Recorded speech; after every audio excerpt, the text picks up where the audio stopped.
Takže môžeme si teraz prečítať to, čo sa stalo v druhý deň. Takže zase poprosím niekoho, aby prečítal pasáž v Markovom evanjeliu 11. kapitolu 12. až 19. verš. Čiže to, čo sa stalo v druhý deň v Jeruzaleme. Když vyšli druhého dne z Betánie, dostal hlad. Spatřil z dálky fíkovník, který měl listí a šel se podívat, zda na něm něco nenálezne. Když k němu přišel, nenalezl nic než listí, neboť nebyl čas fík. I řekl mu, ať z tebe již na věky nikdo nejí ovoce. Učedníci to slyšeli. Přišli do Jeruzaléma. Když vešel do chrámu, začal vyhánět prodavače a kupující v náboří, převracel stoly směnárníků a stánky prodavačů horů. Nedovoloval ani to, aby někdo s kýmkoliv procházel nádvoří a učil je, což není psáno, můj dům bude zván domem modlitby pro všechny národy, vy však jste z něho udělali doupě lupičů. Velekněží a zákonníci to uslyšeli a hledali, jak by ho zahubili. Báli se ho totiž, protože všechen lid byl natřen jeho učením. A když nastal večer, vyšel Ježíš s učedníky z města. Takže zase máme takú časovo ohraničenú jednotku, ktorá sa začína tým, že učeníci idú spolu s Ježišom do Jeruzalema a končí sa pasáž tým, že sa vracajú späť. Skôr než vošiel Ježiš do Jeruzalema na ten druhý deň, tak sa stala po ceste zvláštna udalosť. Na jej začiatku, ako sme čítali, je Ježišov hlad. Vynárajú sa otázky, také tie naše ľudské, že prečo Ježiš neraňajkoval, áno, nesnídal. Keď bol v dome Márie, Marty a Lazara. Ja som sa snažil nájsť odpoveď v adventistickom komentári a tam je to veľmi zaujímavé, počúvajte. Tam citujem. Pravdepodobne okolnosti od triumfálneho výjazdu spôsobili, že Ježiš sa nedostal k jedlu, prinajmenšom k plnému a výživnému pokrmu. To, že sa o učeníkoch nehovorí, že boli hladní, poukazuje na to, že oni sa tesne predtým najedli. A mne sa to strašne páči. Nie, naozaj sa mi ten komentár k tomu páči. Ja zase na druhej strane myslím si, že možno tieto a podobné otázky nie sú až také podstatné, alebo stanú sa nepodstatnými, keď príjmeme skôr možno taký symbolický výklad toho, čo sa stalo. Zvlášť keď sám Marek akoby nám napovie, že nebol čas fík, pretože v opačnom prípade by sme museli Ježiša podozrievať z veľmi podivnej reakcie alebo z veľmi podivného správania. Áno? Ako keď proste macocha pošle tú popelku, či ako to bolo na Marušku, Marušku v zime na jahody, áno? Takže ja som spojil nejaké dve postavy, áno. Už to bolo dávno, čo som čítal pohádky. Takže tie udalosti Pascha, alebo tá Veľká noc, na ktorú Ježiš prichádza do Jeruzalema. Inak mám pocit, že na budúci týždeň sa začína teda židovská Veľká noc, Pascha, pretože my to vieme podľa toho, že náš Dominik má týždeň prázdnin. Takže na židovskej škole, kde chodí, alebo kde chodili všetci chlapci teda, tak vtedy boli prázdniny pesachové, takže podľa toho sme vždycky vedeli, kedy majú Židia Pesach. Takže figy dozrievajú až na jeseň, takže bolo samozrejme na prvý pohľad nelogické, prečo Ježiš hľadal alebo očakával, že by na figovníku sa mali urodiť plody, ktoré by ho mali zasítiť. Keď Ježiš hľadá na figovníku plody, tak skôr by sme to mohli označiť za symbolický čin, ktorým chcel niečo dôležité naznačiť. Totiž evanjelisti, napríklad evanjelista Lukáš sa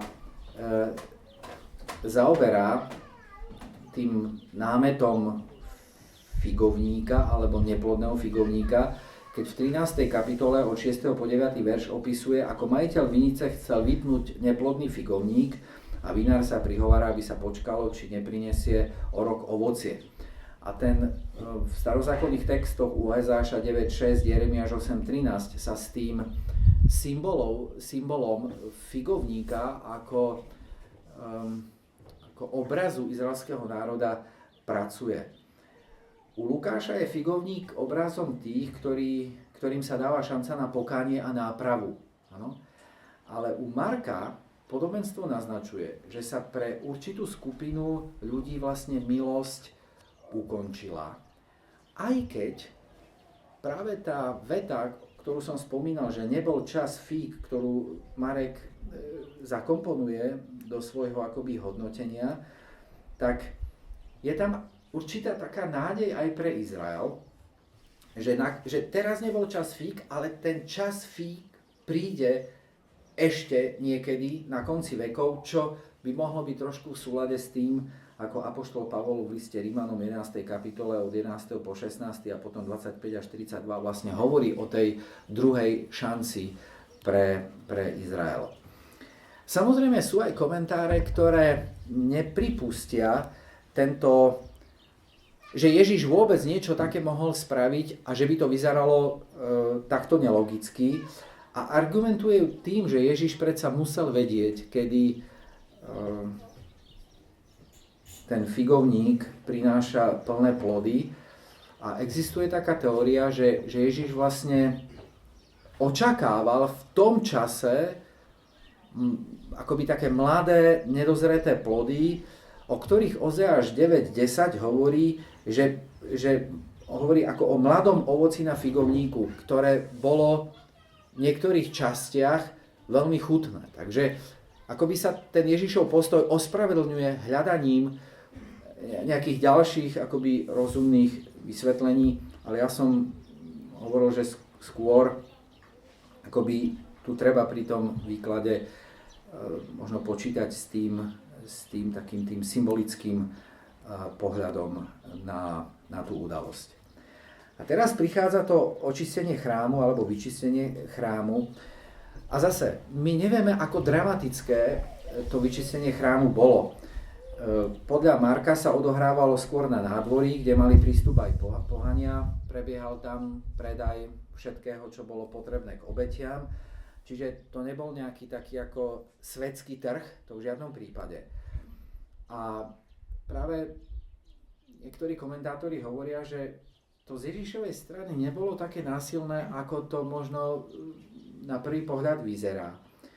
Pretože ak by to bolo násilné, ak by to bolo príliš radikálne, až také revolučné, pretože niektorí zase chcú vidieť v tom čine, ktorý tam Ježiš urobil, akoby stotožnenie Ježiša s nejakým revolucionárom, ano? Ktorý sa stavia vlastne proti tomu zaužívanému systému. Ale my máme v skutkoch 21, 31 až 34 opísanú určitú zburu v chráme, alebo taký ako neporiadok v chráme, ktorý súvisel s apoštolom Pavlom. A tam okamžite bola privolaná posádka z nedalekej nejakej tej rímskej základne. A oni tam zasahovali. To znamená, že Rímania mali aj tie veci, ktoré sa odohrávali v chráme pod kontrolou a zdá sa, že Ježiš neurobil taký rozdruh, aby si to vyžadovalo vlastne nejaký vojenský zásah. Okrem toho my vieme, že Ježiš bol obžalovaný nie za výroky, teda za pohoršlivé alebo násilné správanie v chráme, ale za výroky o chráme. Čiže jeho obžaloba neznela, že urobil nejaký neporiadok alebo znesvetil, alebo správal sa pohoršlivo, ale to, čo povedal o chráme. Ježišovo vyčistenie chrámu malo skôr taký manifestačný význam. Ježiš sa tým prihlásil vlastne k určitej tradícii tých judských a izraelských prorokov, z ktorých niektorí poukazovali a znovu sa vracali k tomu, aby ľudia pochopili, aký je skutočný význam chrámu. Chcel poukázať na to, aký je skutočná podstata chrámu. Totiž my by sme to mohli odvodiť aj z toho, že ten Marek hovorí, keď to Ježiš urobil, že vyčistil ten chrám, hej, urobil takú akoby manifestačnú akciu, tak je tam napísané, učil ich. Hej. To znamená, že on nie len niečo rozbil, poprevracal a odišiel, ale je tam napísané, že tých ľudí učil a to učenie, to, čo povedal, je oveľa dôležitejšie ako to, čo spravil. On tým, čo spravil, upútal na seba pozornosť, ale okamžite tá jeho akcia je sprevádzaná učením. Vysvetľuje, čo tým myslel. On si na ľuďoch nevybíja zlosť, ale viditeľne upozorní na to, o čom chce kázať. Je to ilustrácia ku kázaniu, k učeniu a to je dôležitejšie než samotná akcia. A tam Ježiš použije tú vetu, že môj dom bude domom modlitby pre všetky národy. Takže my z toho môžeme akoby vydedukovať, že Ježiš sa vracia späť k podstate chrámu a to je modlitba, respektíve upozorňuje na zbožnosť, na to, čo je to podstatné pre tých, ktorí tam prichádzajú na to miesto, ale aj pre národ ako celok. Modlitba, alebo v širšom kontexte zbožnosť. Pre samotného Ježiša modlitba bola veľmi dôležitá.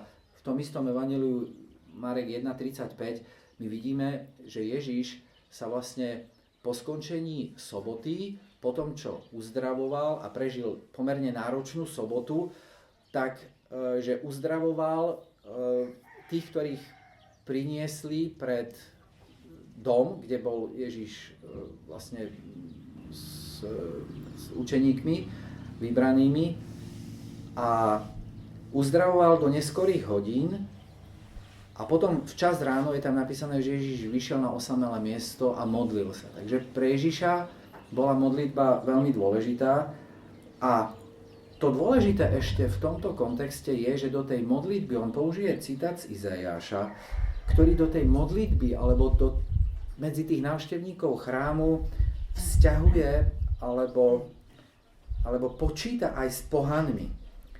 My nevieme, pretože tam je napísané pre všetky národy. Hej. Ten dom bude domom modlitby pre všetky národy, nie len pre ten národ izraelský.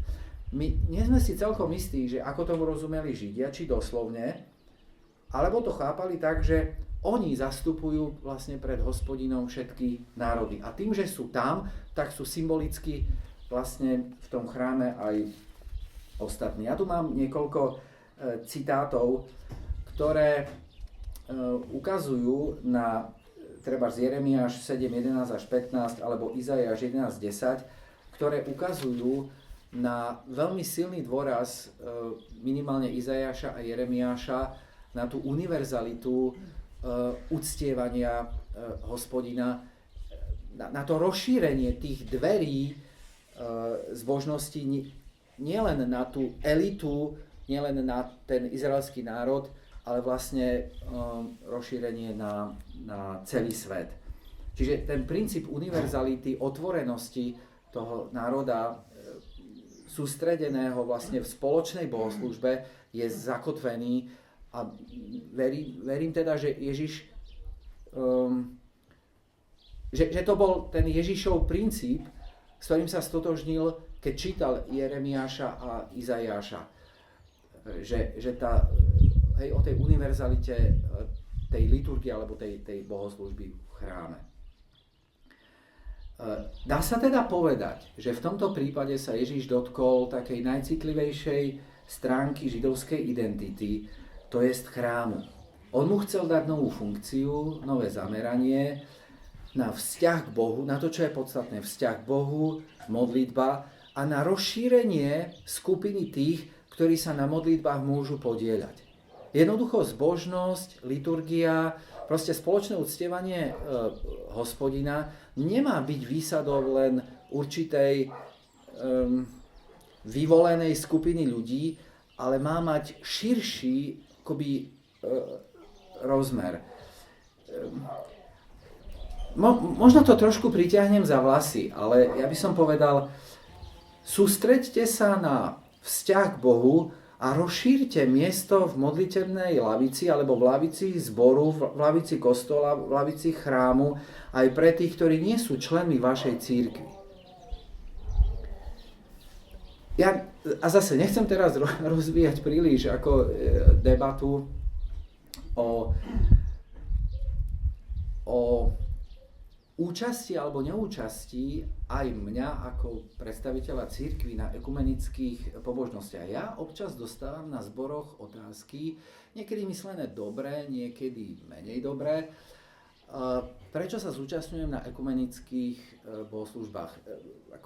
Nechcem sa príliš tomu venovať, možno, že v diskusii akože k tomu bude nejaký priestor. Ale je tu taká základná otázka, ktorú možno nemáme ani my v cirkvi vyriešenú. A znovu, teraz som bol na poslednom zbore na Slovensku a tam jeden brat hovoril, bol som na pohrebe v katolíckom kostole a keď si ostatní kľakli, ja som ostal stáť. To je tá otázka, že či teda máme mať účasť na liturgii s ľuďmi, ktorí nepatria do našej cirkvi aj v tých úkonoch vonkajších, alebo nie. Je to zle, alebo nie je.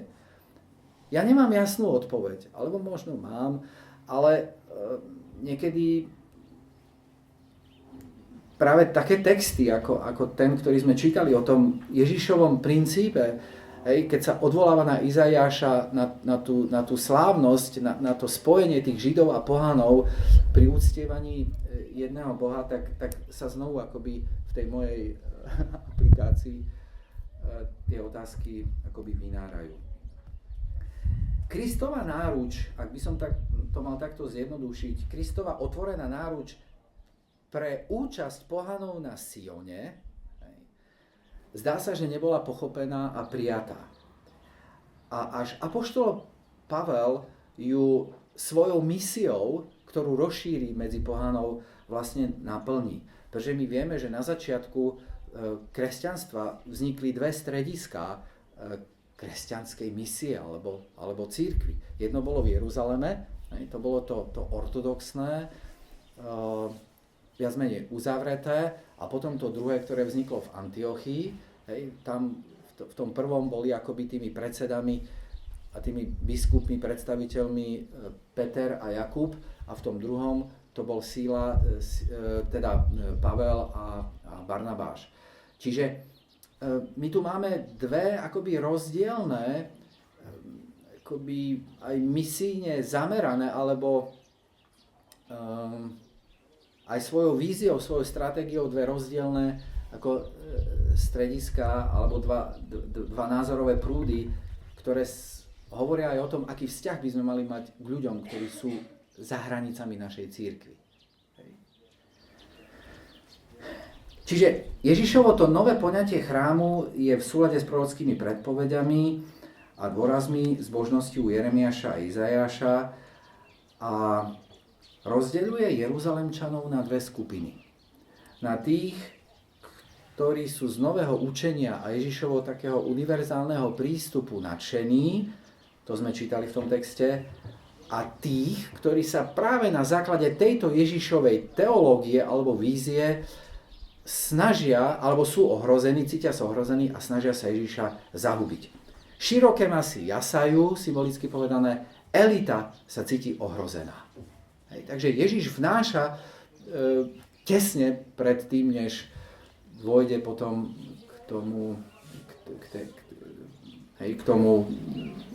k tej pasche a k tým záverečným udalostiam, tak vlastne Ježiš rozdelí ľudí na dva tábory.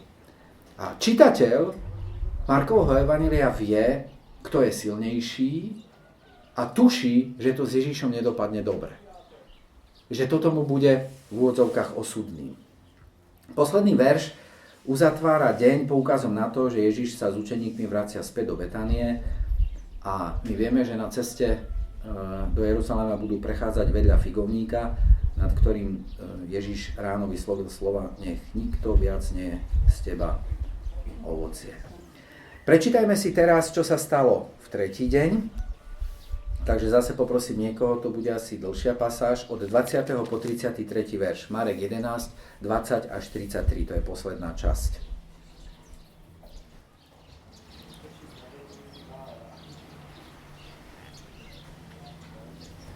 A když šli ráno kolem, viděli ten fíkovník uschlý od kořene.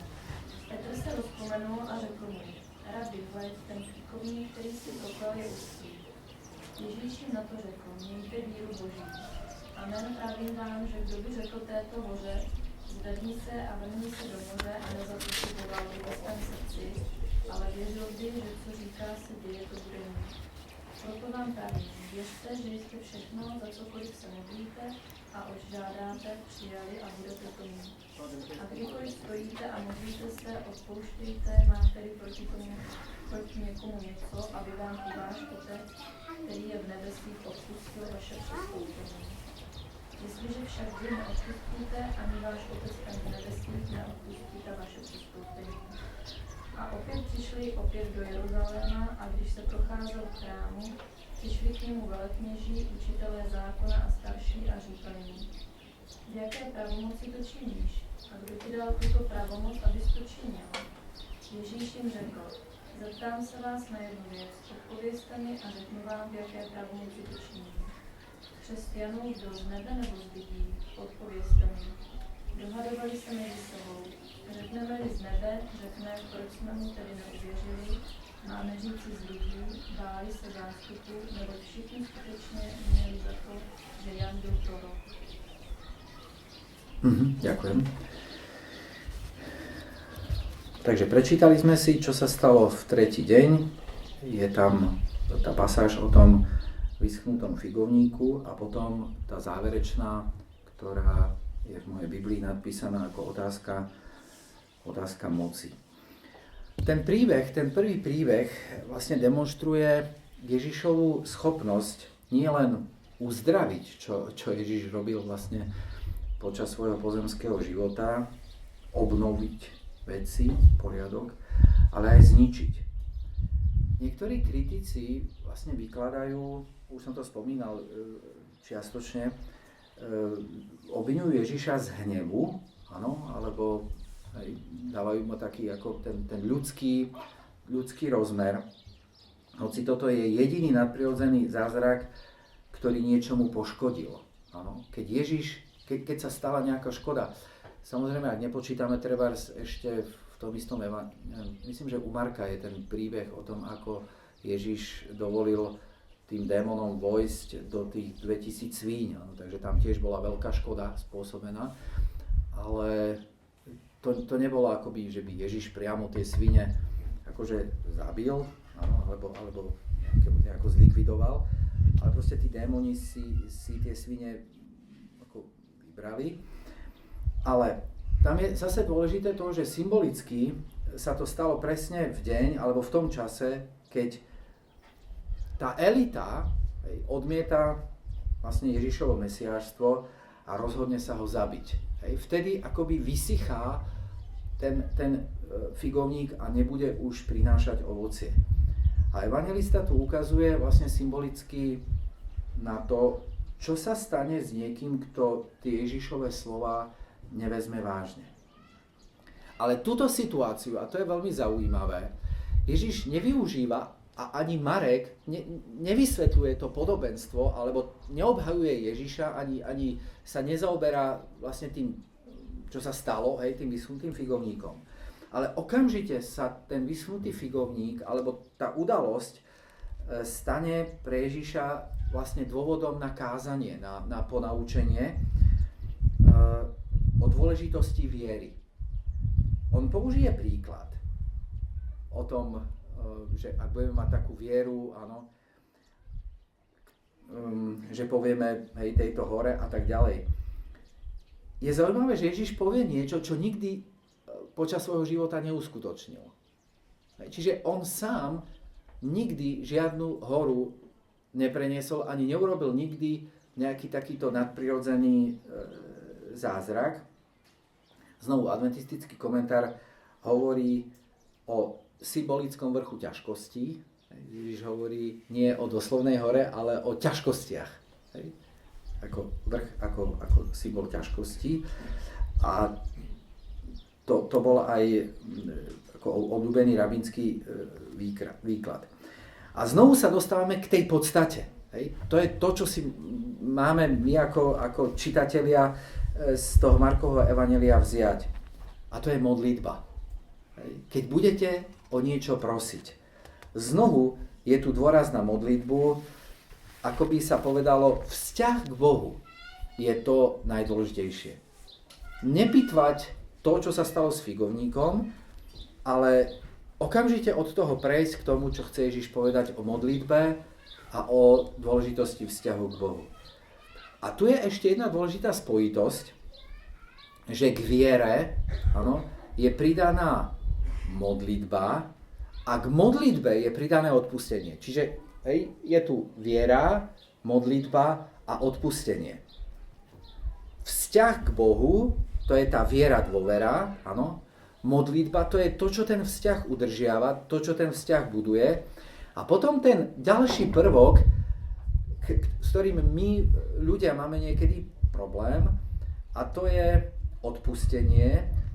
To je totiž ten vzťah k blížnemu.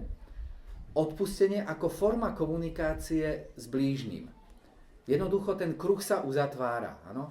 Čiže to, na čo sa Ježiš sústreďuje, je vzťah k Bohu, definovaný vierou, dôverou. Modlitba, to je to, čo ten vzťah buduje, čo ho udržiava. A potom ten veľmi praktický rozmer tej zbožnosti, ktorým je odpustenie, totiž ustavične pozitívny alebo budovanie vzťahu s blížnym. Príklad s tou horou je z Reimana Cáska, pretože všetko, o čo sa prosí, a znovu sa vraciam k tomu výrazu všetko, ktorý Marek používa, neznamená všetko v zmysle čokoľvek, čo nás napadne. Ano. Ježiš, ak by sme mali zobrať nejaké príklady z Ježišovho života, tak Ježiš v Getsemanskej záhrade vyslovuje modlitbu s určitou podmienkou. A tá podmienka je, aby to bolo v súlade s Božou voľou. Nie ako ja chcem, ale ako ty. Takže Ježiš sa nemodlí tak, že za čokoľvek, za všetko a teraz sa to stane, čo ja chcem. Ale Ježiš sa modlí, je tam určitá preferencia, ale on povie, ale nie ako ja chcem, ale ako ty. Čo vykladá vlastne aj tento text, ten samotný Ježišov postoj. Trebárs podľa Matúša. Boh dá dobré veci tým, ktorí ho prosia. Čiže a podľa Lukáša dokonca dá Boh alebo Otec Ducha Svätého tým, ktorí ho prosia. Takže je to zúžené, je to obmedzené na niečo, čo má zmysel, na niečo, čo je v súlade vlastne s tým Božím kráľovstvom.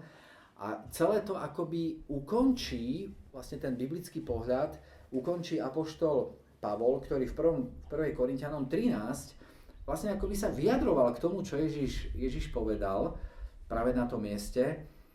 A tam hovorí, aj keby som mal vieru, že by som hory prenášal, ale lásky by som nemal, nič niesol. Čiže tam je akoby narážka na to, že toto nie je to najdôležitejšie v tom mojom duchovnom živote. Že dôležité je, aký cieľ tie naše modlitby majú. No a posledná pasáž sa potom zaoberá tým dialogom na konci toho 3. dňa, keď tá elita, zákonníci, veľkňazi, starší, znovu vlastne odchytia Ježiša v chráme. Totiž my sme si hovorili, v prvý deň si Ježiš ten chrám večer popozeral. Áno, obzrel si to, čo sa tam deje. Hej. V druhý deň v ňom urobil rozruch okolo toho, čo sa v ňom odohrávalo. A on prichádza aj na tretí deň do chrámu, ja neviem, poobzerať sa, či sa niečo zmenilo k lepšiemu, či to malo zmysel, či sa prítomní poučili, neviem. V prvý ani druhý deň v chráme neboli ani veľkňazi, ani starší, ani zákonníci. My sme v textoch čítali, oni len počuli, dostali sprostredkované informácie o tom, čo sa tam odohralo. Ale v tretí deň, keď tam Ježiš prišiel, tak už ho čakali a aktívne vyhľadali. To sme čítali v našom texte. A spýtali sa ho, akou mocou to robí, a tú otázku zopakovali 2-krát. Áno? Takže pravdepodobne narážali na ten incident v chráme a jeho učenie o tom, že ten chrám sa má stať miesto modlitby. Dokonca, keď si spojili, hoci to Marek tam, neviem, či to Marek tam má v tom citáte, nie, je to tam pre všetky národy, takže oni sa zrazu cítili ohrození, pretože Ježiš priniesol akoby do toho ich pohľadu, alebo do toho všeobecného pohľadu na funkciu chrámu niečo nové, niečo revolučné, áno? Nejakú reformu, nejakú reformáciu toho zaužívaného systému a oni sa tým cítili ohrození. Čo tým myslí? Čo to znamená, že to bude pre všetky národy a že všetci pohania sa prihrnú na Sion, tak ako to predpovedal Izajáš v 11. kapitole v 10. verši. Slovo s akou mocou, alebo to slovo moc, znamená doslova s akým poverením. Kto ti dal poverenie? Oni sa pýtajú 2-krát, ako som spomenul, že to myslia vážne. Z ich strany to bola taká prirodzená reakcia, alebo to, na čom sa pokúšajú zdvojiť tú otázku, to nie je len otázka zvedavých ľudí, ktorí sa pýtajú na nejaké vysvetlenie. To je otázka ľudí, ktorí chcú Ježiša zdiskreditovať a ktorí chcú nájsť na Ježišovi proste nejaké slabé miesto, ktorí ho chcú zaradiť do kategórie rebelov a vzbúrencov a s tými sa v tom čase spojením tej náboženskej a politickej moci zaobchádzalo veľmi kruto a tvrdo. Áno? Čiže tam boli určité prípady, keď si Židia volali na pomoc pri zachovaní určitého status quo tej náboženskej služby, ktorú vykonávali aj v chráme, keď si volali na pomoc aj vlastne tú rímsku posádku alebo rímskych vojakov, pretože panovala určitá dohoda, určité zmluvy, dohody medzi tými službami alebo spôsobom, akým fungoval chrám a medzi tou politickou mocou, ktorá vtedy vlastne to územie ovládala. Čiže oni sa snažia Ježiša zatlačiť medzi skupinu rebelov alebo takých tých radikálnych krídel v židovstve. A my máme dvoch spomenutých v skutkoch 5. kapitole, v 36. až 37. verši, máme tam Teudasa a Judáša Galilejského, ktorí boli veľmi kruto potrestaní, najmä ten Teudas, za to, že sa vlastne vyhlásil za Mesiáša, že so skupinou svojich nasledovníkov sa postavil pred Jordán a chcel zopakovať tú skúsenosť, že na jeho slovo sa tie vody mali akoby rozpojiť a rímski vojaci s ním urobili krátky proces, pretože bol sťatý a potom jeho hlava ako bola na výstrahu vyvesená, aby sa žiadna taká akože vzbúra neopakovala, aby určité radikálne krídlo v tom židovstve prešli všetky chúťky na hru na Mesiáša. Takže oni sa snažili a Ježiša vlastne vtesnať do takejto pozície a Ježiš ich tým dialogom, tým ako Ježiš na to reagoval, tak vlastne odzbrojil a ukazuje sa, že víťazom toho dialógu vlastne sa stal Ježiš a oni boli porazení. To ale ukazuje, a tým by som chcel akoby pomaličky končiť, to ukazuje na ten zápas medzi Ježišom, ktorý prichádza do Jeruzalema, medzi Ježišom, ktorý nemá žiadne poverovacie listiny, ktorý nie je zakotvený v žiadnych oficiálnych štruktúrach vtedajšieho akoby toho bohoslúžobného chrámového života, ktorý nepochádza zo žiadneho veľkňažského rodu.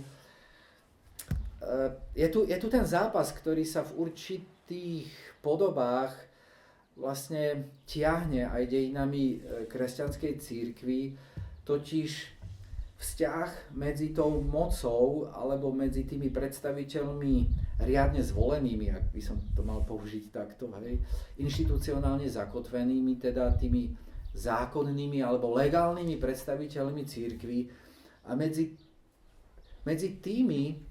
tou druhou skupinou, ktorá, ja neviem ako ju nazvať, či laická, alebo charizmatická, alebo hej, taká tá vedená duchom, ktorá není do ničoho zakomponovaná, ale ktorá prináša, alebo prorocká, ak chcete, ktorá prináša akoby iný pohľad na štruktúry cirkvi, na jej poslanie, pohľad, ktorý častokrát je zastretý u tých, ktorí sú vlastne v tých štruktúrách nejako zakomponovaní.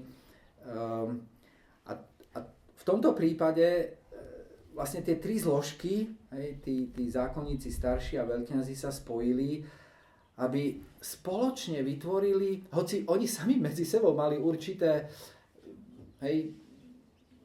akoby spory a neverili všetci všetkému rovnako, tak oni sa spoja, aby ochránili svoj systém, aby ochránili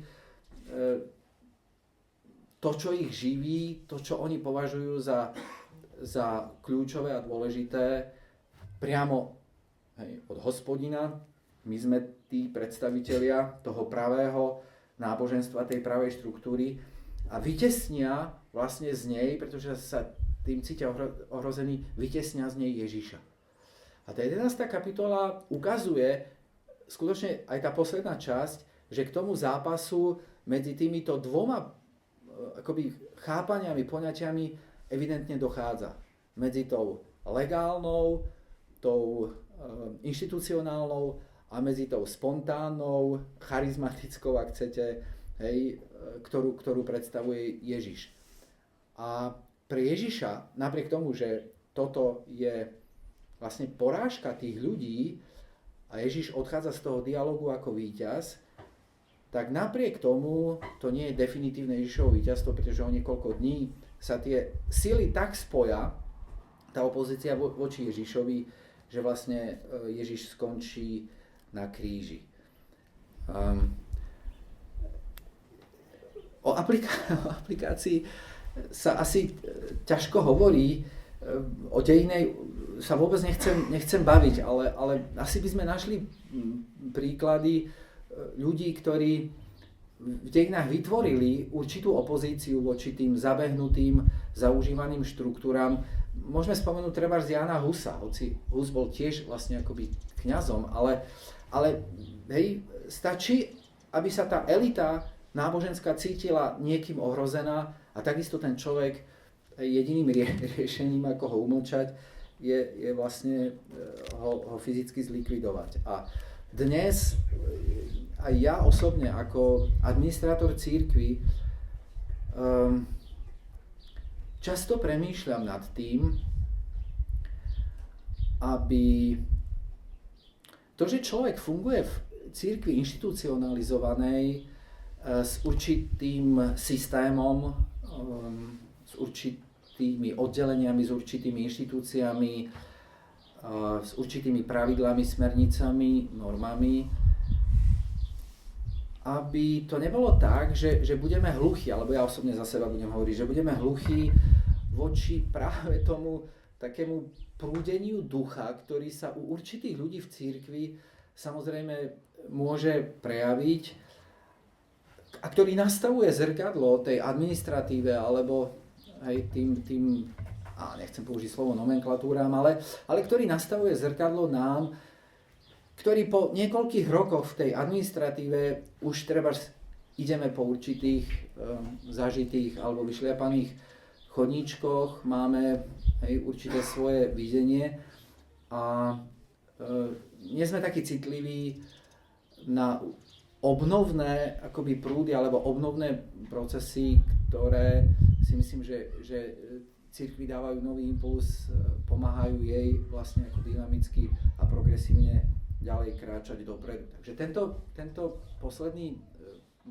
akoby záver alebo ten posledný príbeh vlastne je aj pre mňa osobne takým mementom, aby sme v tých svojich pozíciách proste neuhášali ducha, ale umožnili ľuďom spontánne proste prejavovať svoju vieru a aj napomínať alebo mať kritický pohľad na cirkev, na jej vedenie, na tých, ktorí tú cirkev ako vedú alebo určujú jej smerovanie, ktorí premýšľajú nad jej ďalším ako fungovaním. Takže my tú spätnú reakciu alebo aj potrebujeme a ten Ježišov príklad alebo ten stret, ktorý vrcholí Ježišovým ukrižovaním, ukazuje, že tá inštitúcia už bola v takom stave, že neexistovala žiadna zmena alebo žiadna cesta, ako by Pán Boh mohol tým ľuďom povedať, kde sa mýlia, kde robia chybu. Až cirkev vlastne v tom ďalšom období, hoci v tých počiatkoch sa bude snažiť s tým židovstvom, to kresťanstvo akoby nažívať alebo včleniť sa do neho, byť jeho súčasťou, tak až neskôr potom dochádza k tomu oddeleniu kresťanstva od toho židovstva, pretože tie dva prúdy vlastne myšlienkové, teologické už nie je jednoducho možné spojiť. Takže tým by som chcel vlastne uzavrieť ten svoj vstup do Markovho evanjelia a poďakovať sa vám za vašu pozornosť.